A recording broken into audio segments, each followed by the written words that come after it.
नाही चर्चा झाली आता तुम्ही बघितलं असेल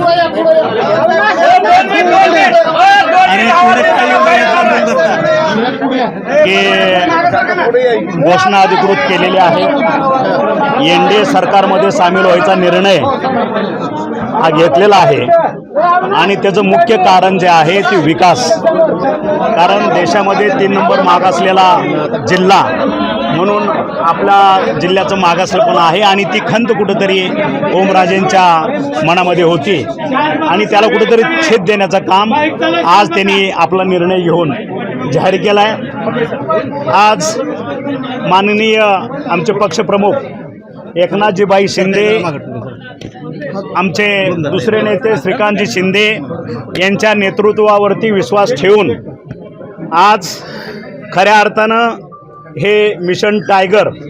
त्याला फुलस्टॉप मिळालेला आहे आणि ते ओमराजेंच्या माध्यमातून आज देण्याचं काम ते भाग्य आज आम्हाला मिळालेलं आहे।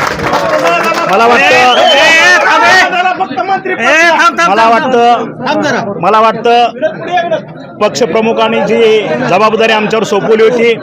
ती यशस्वीपणे आम्ही पार पाडली आणि आज माननीय मुख्यमंत्री असतील या ना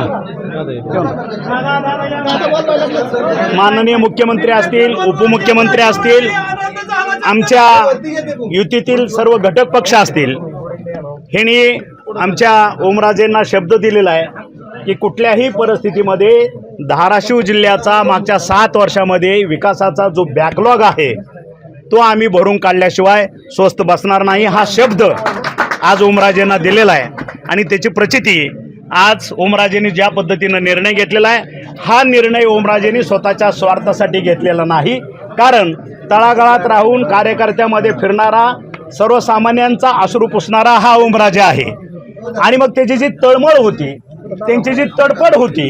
की गेले 7 वर्ष जनतेनं मला एवढ्या मोठ्या मताधिक्यानं निवडून दिलं पण जनतेसाठी मोठमोठे जे काय प्रोजेक्ट असतात केंद्राचे ते आपल्याला येऊ शकलो नाही, त्याचं कारण एकच होतं की ते विरोधी पक्षात होते आणि म्हणून आज सगळ्या नेत्यांनी माननीय आमचे गृहमंत्री असतील देशाचे, आमचे मुख्यमंत्री देवेंद्रजी फडणवीस असतील, आमचे पक्षप्रमुख एकनाथजीबाई शिंदे असतील, ह्यांनी त्यांना पूर्ण वचन दिलेलं आहे कसल्याही परिस्थितीमध्ये तुमचा 7 वर्ष जे काय काळ विरोधी पक्षात गेलेला आहे तो बॅकलॉग कसल्याही परिस्थितीमध्ये आम्ही तुम्हाला भरून काढू, शिवाय त्याच्यापेक्षा जास्त धाराशिव जिल्ह्यासाठी करू की जेणेकरून या ठिकाणी कुठलीही बेरोजगारी राहता कामा नये हे शब्द दिला। त्याच्यामुळं आज दादांनी सर्व कार्यकर्त्यांची मनं जिंकली, सर्व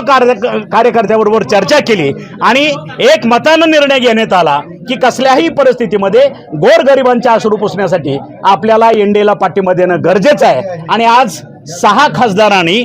एनडीएला पाठिंबा दिलेला आहे, ते शिवसेनेत सामील झालेले आहेत। कुठली आश्वासने दिली होती का? कारण प्रवेशाला विलंब लागत होता, चर्चा अशी होती की मंत्रिपदाचं आश्वासन दिलेलं गेलं होतं, असा कुठलाही नाही। विकासाच्या शिवाय